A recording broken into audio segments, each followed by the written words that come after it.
तुमचा मुलगा किंवा मुलगी शाळेत किंवा कॉलेजला जात असेल तर ही घटना तुमच्यासाठी खूप महत्त्वाची आहे।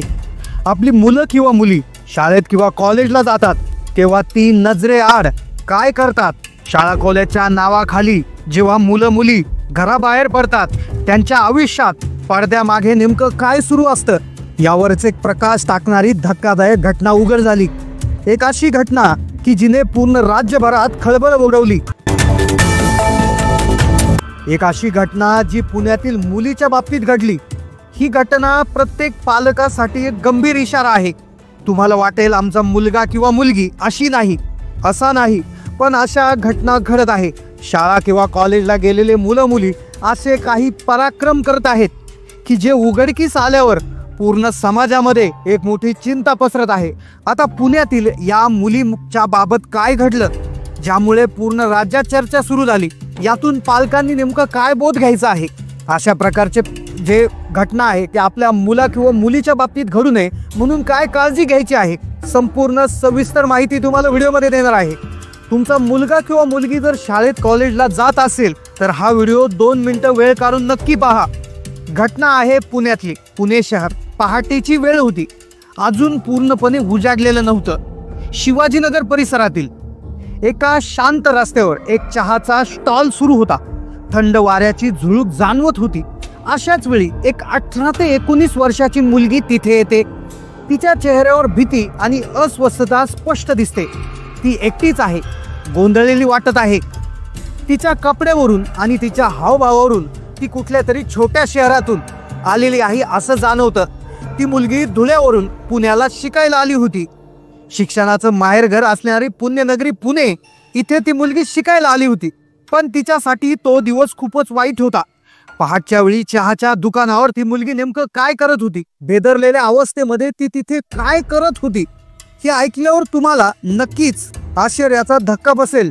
चहाच्या दुकानाजवळ ती उभी होती। ती तिथे उभ्या असलेल्या एका व्यक्तीजवळ जाते। थोडी लाजत आणि थोडी घाबरलेल्या परिस्थितीत ती मुलगी असते। ती त्या व्यक्तीला म्हणते, दादा माझा फोन स्विच ऑफ झाला आहे आणि मला एक अत्यंत महत्त्वाचा फोन करायचा आहे, प्लीज तुमचा फोन वापरायला द्याल का। त्या व्यक्तीने तिला फोन दिला। तिने लगेच नंबरवर कॉल लावला, पण दुर्दैवाने पलीकडून कुठलाही प्रतिसाद मिळाला नाही, कॉल लागला नाही। ती आणखीनच अस्वस्थ झाली, तिच्या डोळ्यात पाणी तरळले। तिची ती भयंकर घाबरलेली अवस्था पाहून तो व्यक्ती तिला प्रेमाने विचारतो, बाळा काय झालं आहे, एवढी का अस्वस्थ आहे। तेव्हा ती थरथरच सांगते, दादा मी इथे चहा घेतला आहे आणि त्याचे पैसे द्यायला विसरले आहे। माझ्याकडे कॅश नाहीयेत आणि माझा मोबाईल बंद झाल्याने फोन पे, गुगल पे सुद्धा वापर करता येत नाहीयेत। तो व्यक्ती तिला विचारतो, बरं किती रुपये द्यायचे आहेत। ती म्हणते 95 रुपये। तो 95 रुपये पहाटेच्या वेळी चहाच्या स्टॉलवर चहा कितीला असेल, जास्तीत जास्त 15 रुपये 20 रुपये, मग हे 95 रुपये कशाचे झाले। त्या व्यक्तीला आश्चर्य वाटले। तो व्यक्ती त्या चहावाल्याकडे पाहतो आणि त्याला विचारतो, काका हिच्या चहाचं बिल 95 रुपये कसं काय झालं। चहावाला शांतपणे उत्तर देतो, दादा हिने फक्त चहा नाही घेतलाय, हिने एक कॉफी घेतली आहे, एक चहा घेतला आहे आणि 2 सिगारेट घेतल्या आहेत। 2 सिगारेट? पहाटे 5:45 वाजता एक 18-19 वर्षाची मुलगी हे ऐकून तो व्यक्ती जागीच स्तब्ध होतो। तो त्या मुलीकडे पाहतो आणि विचारतो, बाळा तू सिगरेट ओढतेस। सुरुवातीला ती नजर चोरते, काहीतरी सांगायचा प्रयत्न करते, पण तिला शब्द फुटत नाही। थोड्या वेळाने ओशाळून मान खाली घालून ती हो म्हणते। तो व्यक्ती तिला विचारतो, बाळा तुझं वय किती आहे। ती म्हणते 19 वर्ष। तू कोणासोबत आली आहेस। नाही मी एकटीच आली आहे। तू इथे रोज येतेस का। हो मी इथे रोज चहा प्यायला येते। तो व्यक्ती परत त्या चहावाल्याला विचारतो, ही मुलगी इथे रोज येते का हो। चहावाला म्हणतो, नाही दादा ही मुलगी आज पहिल्यांदाच मी इथे पाहतोय आणि ती आज पहिल्यांदाच माझ्या दुकानावर चहा प्यायला आली आहे। आता त्या व्यक्तीला काहीतरी गडबड असल्याची जाणीव होते। तो तिला थोडासा गंभीर आवाजात विचारतो, बाळा खरं काय झालं आहे, तू कुठे होतीस, मला खरं सांग। तेव्हा त्या मुलीने जे काही सांगितलं की ऐकून कोणालाही धक्का बसेल। पूर्ण राज्यभरात खळबळ उडाली। त्या मुलीने सांगितल्यानंतर पालकांमध्ये चिंतेचं वातावरण निर्माण झाले। पहा त्या मुलीने सांगितलं की आदल्या रात्री ती एका मुलासोबत त्याच्या फ्लॅटवर राहायला गेली होती। एक मुलगी जिला शिकायला पुण्यात पाठवलंय ती परस्पर एका मुलासोबत त्याच्या फ्लॅटवर राहायला गेली होती. रात्रभर तिथे राहिल्यानंतर दुसऱ्या दिवशी पहाटेच त्यांच्यात काहीतरी जोरदार भांडण झालं. भांडण इतकं विकोपाला गेलं की त्या मुलाने त्या मुलीला पहाटेच्या वेळीच त्याच अवस्थेत फ्लॅटमधून बाहेर काढून दिलं. ही मुलगी रडत रडत घाबरलेल्या अवस्थेत पहाटेच्या थंडीत घराबाहेर पडून या चहाच्या दुकानाजवळ आली होती. तिथे आल्यानंतर तिला सिगारेटचं व्यसन होतं हे तिने नंतर कबूल केलं.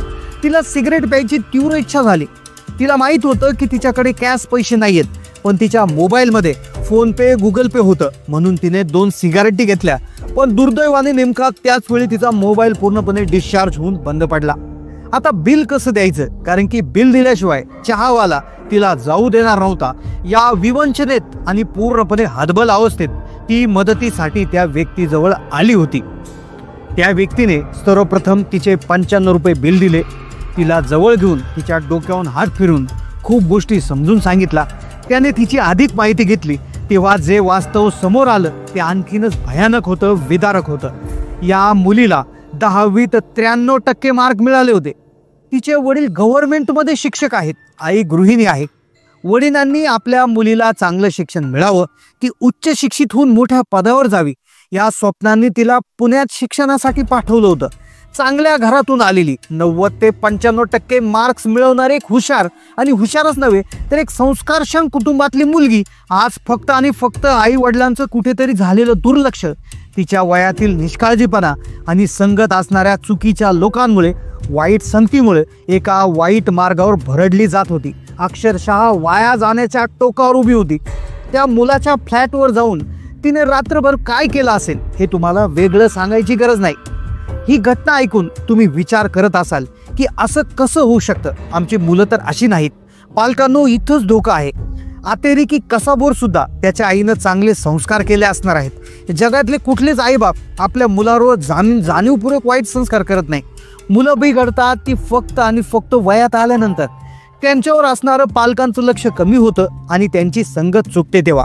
खास करून 14 ते 22 वर्षाचं वय हे मुलांसाठी आणि मुलींसाठी अत्यंत संवेदनशील असतं. फक्त वयात त्यांच्या जगाची आणि चांगल्या वाईटाची त्यांना फारशी ओळख नसते आणि याच वयात त्यांच्याकडून मोठी चूक होती, ते चुकतात. म्हणूनच ही घटना तुमच्यासाठी, माझ्यासाठी, महाराष्ट्रातील प्रत्येक पालकासाठी एक आरसा आहे, एक गंभीर इशारा आहे. तुम्ही तुमच्या मुलांवर विश्वास ठेवला पाहिजे, यात वादच नाहीये. पण विश्वासासोबत सावधगिरी आणि जागरूकता देखील गरजेची असते. तुमची मुलं कुठे जातात, कोणासोबत जातात, त्यांचे मित्रमैत्रिणी कसे आहेत, ते रात्रभर मोबाईलवर काय करतात, कुणाशी बोलतात, याचा मागोवा घेणं म्हणजे त्यांच्यावर संशय घेणं असं नाही, तर त्यांची काळजी घेणं आहे. बाहेर गावी जर शिक्षणासाठी गेले असतील तर मुलांच्या बाबतीत पालकांनी अजून दक्ष राहायला हवं. महिन्यातून 2 महिन्यातून एकदा तरी अचानक जाऊन त्यांना भेटायला हवं. ते कुठे राहतात, कसं राहतात हे स्वतःच्या डोळ्यांनी पाहायला हवं. जर एवढ्या सुशिक्षित, सामाजिकदृष्ट्या चांगल्या स्तरावरील, अगदी श्रीमंत घरातील कुटुंबातल्या मुलीसोबत असं घडू शकतं, तर मग जे पालक अडाणी आहेत, जे पालक जास्त शिकलेले नाहीत, ज्यांना जगाची आणि या नवीन पिढीच्या धोक्यांची फारशी माहिती नाहीये, त्या पालकांच्या मुलांचं काय होत असेल याची कल्पना न केलेलीच बरं. हा प्रश्न केवळ काही निवडक कुटुंबाचा नाही, तर हा प्रश्न संपूर्ण समाजाचा आहे. आपल्या पाल्याचं भविष्य घडवणं आपल्या हातात आहे. पालकांनो, माझी तुम्हाला हात जोडून विनंती आहे, आपल्या मुलांच्या बाबतीत जे काही निर्णय घेता ते तुम्ही योग्यच घेत असाल, पण त्यासोबत त्यांच्या वाढत्या वयात त्यांच्याकडे, त्यांच्या संगतीकडे, त्यांच्या मित्रमैत्रिणींकडे ते काय करतात याकडे डोळ्यात तेल घालून लक्ष ठेवा. आणि पालकांनो, तुम्हाला विश्वास बसणार नाही. तुम्ही जर ही काळजी व्यवस्थितपणे घेतली तर तुमच्या मुलांचं पुढे होणारं नुकसान टळेल आणि तुमच्या घराचं, तुमच्या कुटुंबाचं होणारं नुकसानही टळेल आणि एका क्षणाची चूक आयुष्यभराची पश्चाताप त्या ठिकाणी बांधणार नाही.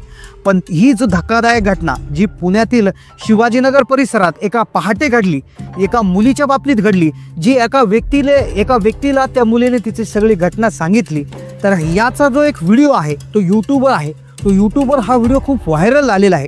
तो जवळपास 10 ते 15 लाख लोकांनी हा व्हिडिओ पाहिलेला आहे. मग याचाच अर्थ असा आहे की या गोष्टी खरं तर घडत आहे. आपण त्याकडे डोळेझाक करणं आपल्या पालकाच्या भवितव्यासाठी अत्यंत धक्कादायक आहे.